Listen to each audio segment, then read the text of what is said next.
भारत माता की, भारत माता की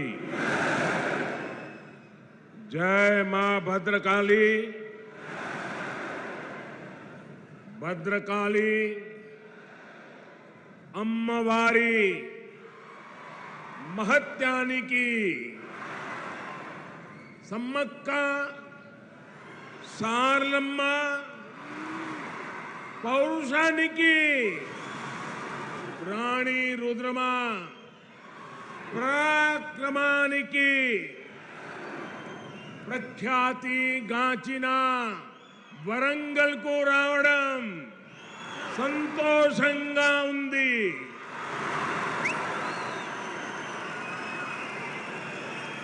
आज मैं एक बीजेपी कार्यकर्ता के रूप में वारंगल में आप सबके बीच आया हूं। ये क्षेत्र जनसंघ के जमाने से ही हमारी विचारधारा का मजबूत किला हुआ करता है। जब संसद में बीजेपी की सिर्फ 2 सीटें थी, तब हनुमान कांडा से सी जंगा रेड्डी जी सांसद हुआ करते थे।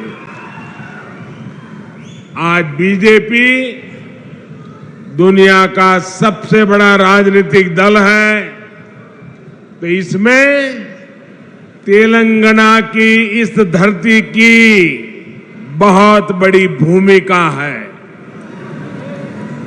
मुझे खुशी है कि अब यहां बीजेपी का निरंतर विस्तार हो रहा है। 2021 में यहां के म्युनिसिपल कॉरपोरेशन के चुनाव में बीजेपी अपने प्रभाव का ट्रेलर दिखा चुकी है। इतनी बड़ी संख्या में आप यहां पहुंचे हैं, इसका संदेश साफ है। अब विधानसभा चुनावों में बीजेपी यहां बीआरएस और कांग्रेस दोनों का पत्ता साफ करने जा रही है। साथियों, यहां आने से पहले मुझे तेलंगाना के विकास से जुड़े हजारों करोड़ रुपए के प्रोजेक्ट का शिलान्यास करने का अवसर मिला है। इनसे इस क्षेत्र में सुविधा तो बढ़ेगी ही, रोजगार के भी नए अनेक अवसर बनेंगे। पिछले 9 वर्षों में केंद्र की बीजेपी सरकार ने तेलंगाना के विकास के लिए पूरी शक्ति से काम किया है। आज तेलंगाना में करीब 36,000 करोड़ रुपए के नेशनल हाईवे प्रोजेक्ट पर काम चल रहा है। 2014 में तेलंगाना के लिए जो रेल बजट था, आज उसका 17 गुना 17 टाइम अधिक रेल बजट तेलंगाना के पास है। भाजपा का लक्ष्य यही है, तेलंगाना विकसित बने, तेलंगाना भारत को विकसित बनाए। साथियों, भारत की आत्मनिर्भरता में तेलंगाना की भूमिका बहुत बड़ी है। जब भारत ने तय किया है कि हम कोरोना की वैक्सीन, भारत की अपनी वैक्सीन बनाएंगे, तो तेलंगाना के लोगों ने आगे बढ़कर अपना दायित्व निभाया। जब भारत ने तय किया कि हम दवाइयों के लिए कच्चा माल बनाएंगे, तो तेलंगाना के लोग नई ऊर्जा के साथ जुट गए। जब भारत ने तय किया कि हम मेड इन इंडिया पर बल देंगे, तो तेलंगाना के मैन्युफैक्चरर्स ने पूरी ताकत लगा दी। जब भारत ने तय किया कि हम यूरिया में आत्मनिर्भर होंगे, तो बरसों से बंद रहा रामागुंडम खाद कारखाना फिर से सजीव हो उठा। और साथियों, जब भारत ने अपनी रेल को आधुनिक बनाने का फैसला किया, तो भी इसमें तेलंगाना ही अपनी बड़ी भूमिका निभा रहा है। अब काजीपेट में वैगन बनाने की नई फैक्ट्री बन रही है। यहां बनने वाले सैकड़ों वैगन भारतीय रेल के विस्तार और एक्सपोर्ट दोनों को बल देंगे। भाई और बहनों, बीते 9 वर्षों में पूरी दुनिया में देश का इतना गौरव बढ़ा है, भारत को लेकर आकर्षण बढ़ा है। इसका भी फायदा तेलंगाना को हुआ है। यहां पहले के मुकाबले अब ज्यादा इन्वेस्टमेंट आ रहा है और इस ज्यादा इन्वेस्टमेंट का फायदा तेलंगाना के युवाओं को हो रहा है, उसे नौकरी मिल रही है। भाजपा सरकार ने दुनिया में भारत की जो साख बढ़ाई है, ये उसी का नतीजा है। लेकिन सवाल ये है कि यहां तेलंगाना में जो सरकार है, उसने क्या किया? साथियों, यहां की राज्य सरकार ने सिर्फ 4 काम किए हैं। यहां की सरकार ने सिर्फ 4 काम किए हैं। पहला, सुबह शाम मोदी को, केंद्र सरकार को रेगुलरली गाली देने का काम किया है। पूरी डिक्शनरी इसी काम में लगाई है। दूसरा काम क्या किया है?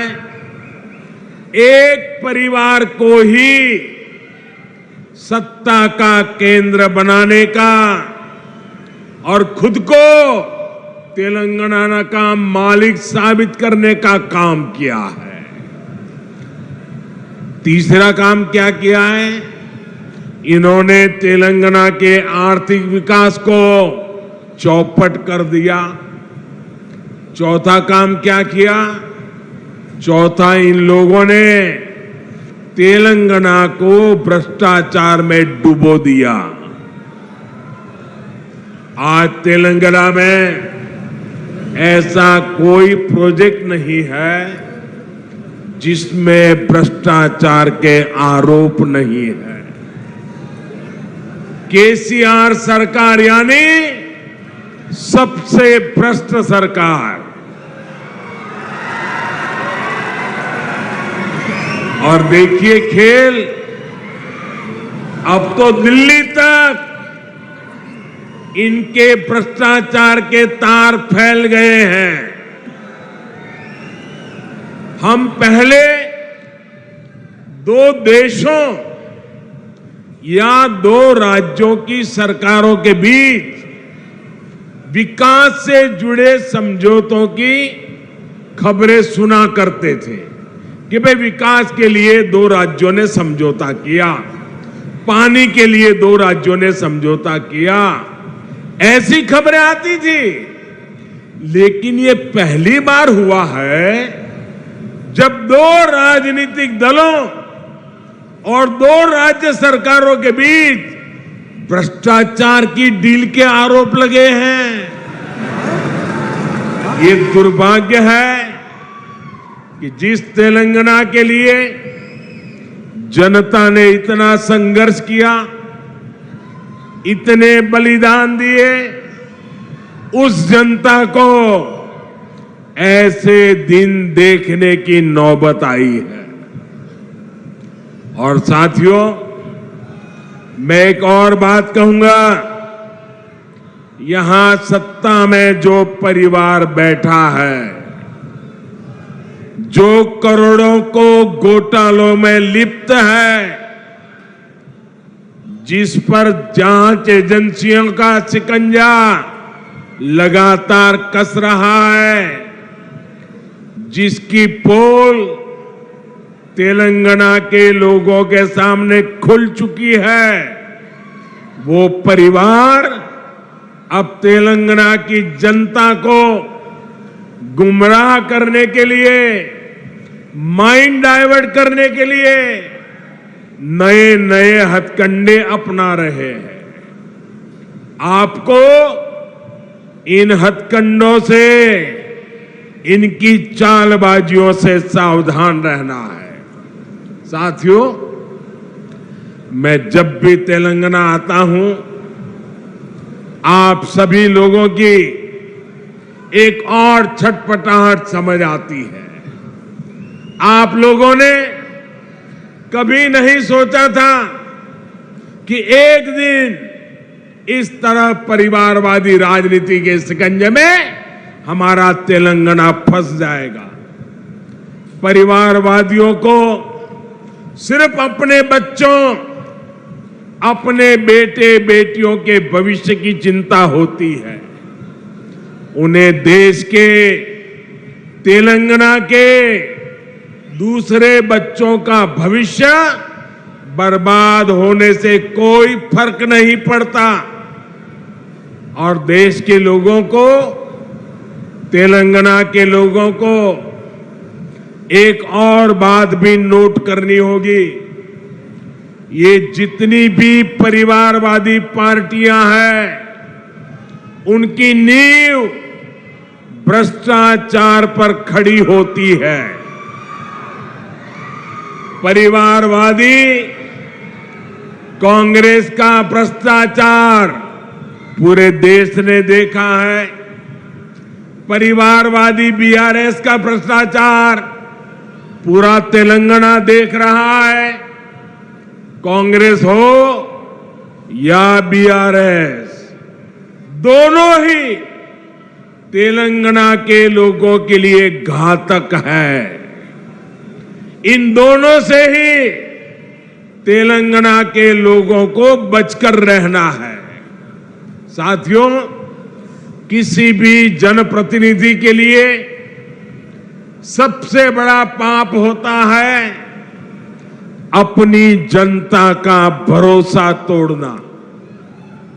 और यहां की राज्य सरकार ने तेलंगाना के लोगों का भरोसा चकनाचूर करने का पाप किया है।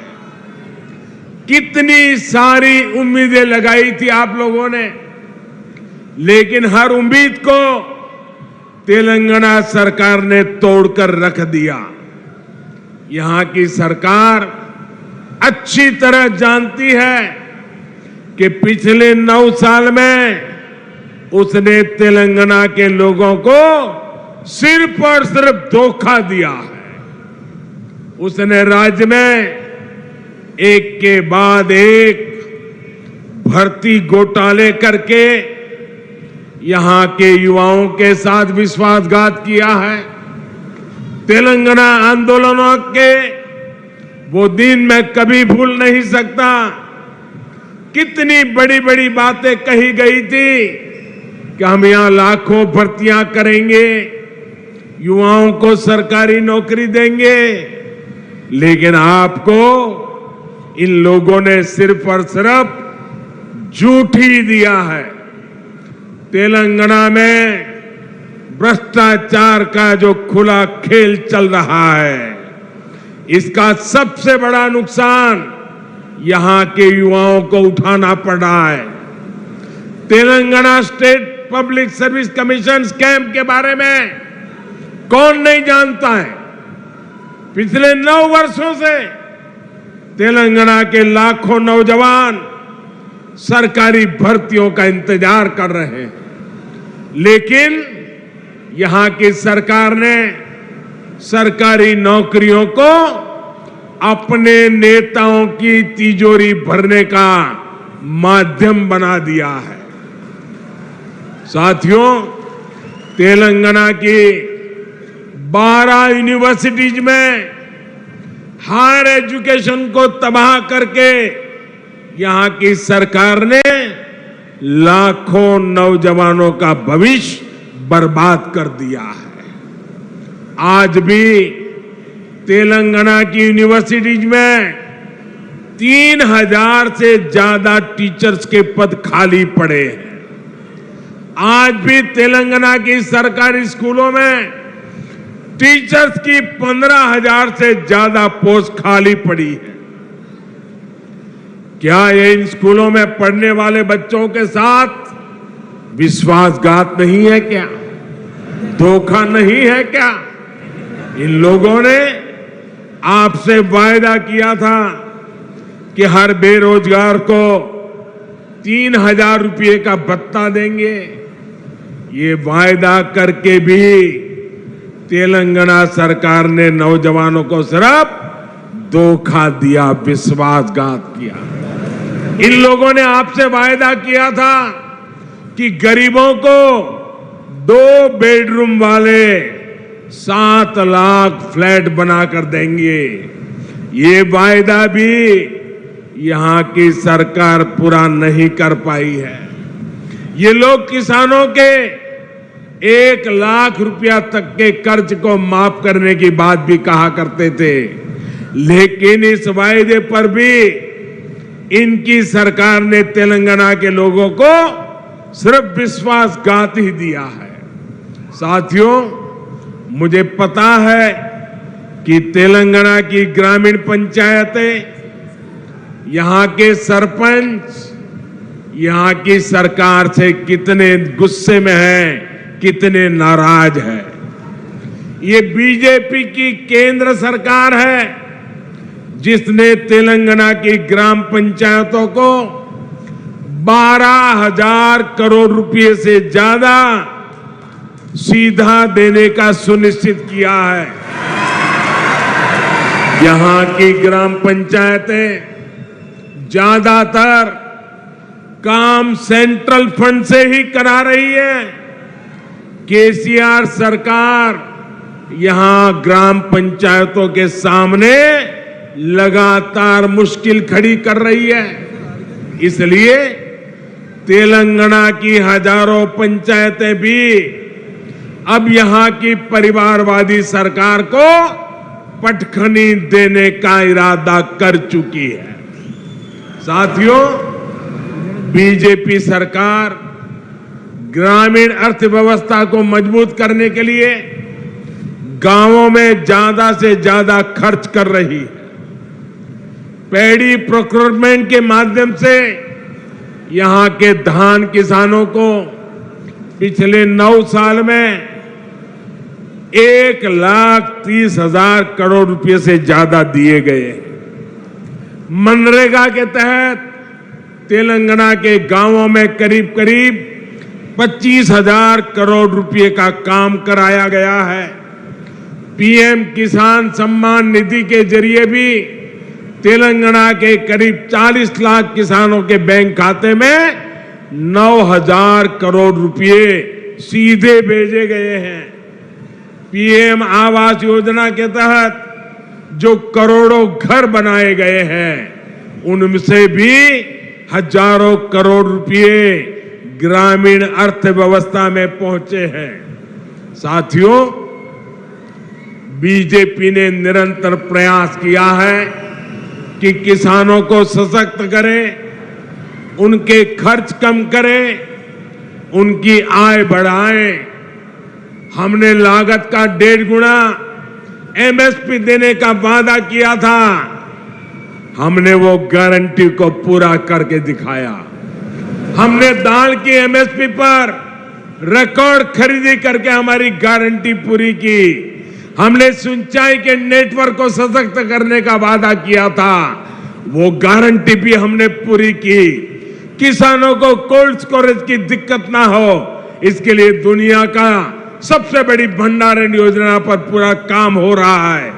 आप जानते हैं कि जो 7 मेगा टेक्सटाइल पार्क देश में बनने वाले हैं, उनमें से भी एक यहां तेलंगाना में बनने जा रहा है। इन सभी प्रयासों का लाभ यहां के किसानों को होगा, हमारे कॉटन ग्रोवर किसानों को होगा। भाइयों बहनों, तेलंगाना की सरकार ने गरीब, दलित, पिछड़े आदिवासियों को सिर्फ झूठे वादे दिए, झूठी घोषणाएं दी, लेकिन केंद्र की बीजेपी सरकार ने सही मायने में इन वर्गों को सशक्त किया है। वारंगल सहित इस पूरे क्षेत्र में बड़ी संख्या में आदिवासी और पिछड़े समाज के लोग रहते हैं। पहले की सरकारों में हमारे आदिवासी भाई बहनों के साथ सौतेला व्यवहार किया जाता था। सड़कें हो, पीने का पानी हो, स्कूल हो, अस्पताल हो, हमारे ट्राइबल भाई बहन का नंबर सबसे अंत में आता था। आदिवासी क्षेत्रों के विकास के लिए बीजेपी ने पहले की सरकारों की सोच और अप्रोच दोनों को बदल दिया। हमने आदिवासी क्षेत्रों में सैकड़ों नए एकलव्य मॉडल स्कूल खोले। हमने वन उपज के सही दाम देने के लिए एमएसपी का दायरा बढ़ाया। हमने जनधन केंद्रों के माध्यम से रोजगार के नए साधन तैयार किए। आज आप देख रहे हैं कि इन आदिवासी क्षेत्रों में 6 लेन के 4 लेन के हाईवे बन रहे हैं, इंडस्ट्रियल कॉरिडोर बन रहे हैं, मिशन मोड पर 4G नेटवर्क की सुविधाएं तैयार की जा रही है। आदिवासी परिवारों में सिकल सेल एनीमिया की बहुत बड़ी दिक्कत है। अब बीजेपी सरकार ने सिकल सेल एनीमिया को जड़ से हटाने के लिए भी अभियान शुरू किया है। साथियों, आजकल कुछ लोग चुनाव से पहले जनता को गुमराह करने के लिए झूठी गारंटी लेकर आ रहे हैं। बीजेपी चुनाव के लिए झूठी बातें या झूठी गारंटी कार्ड नहीं बांटती। अगर बीजेपी हर गरीब परिवार को मुफ्त राशन देने की बात करती है, तो पूरा राशन गरीब के किचन तक पहुंचता है। बीजेपी अगर आयुष्मान भारत कार्ड देती है, तो 5 लाख रुपए तक का मुफ्त इलाज हर गरीब परिवार को मिलने लगता है। अगर बीजेपी घर घर टॉयलेट बनाने का अभियान शुरू करती है, तो हर गरीब, दलित, पीड़ित, पिछड़े आदिवासी के घर तक सुविधा पहुंचती है। अगर बीजेपी गरीब परिवार की बहनों को नल से जल देने का भरोसा देती है, तो ये काम पूरा करके भी दिखाती है। तेलंगाना की जनता ये सब कुछ अनुभव कर रही है। इसलिए आज तेलंगाना की आकांक्षा है, आज तेलंगाना की आशा अपेक्षा है, अब की बार बीजेपी सरकार, अब की बार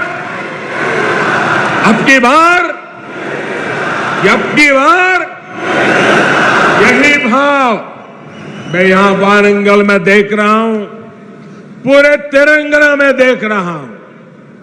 भाइयों बहनों, ये बड़ी संख्या में आपकी मौजूदगी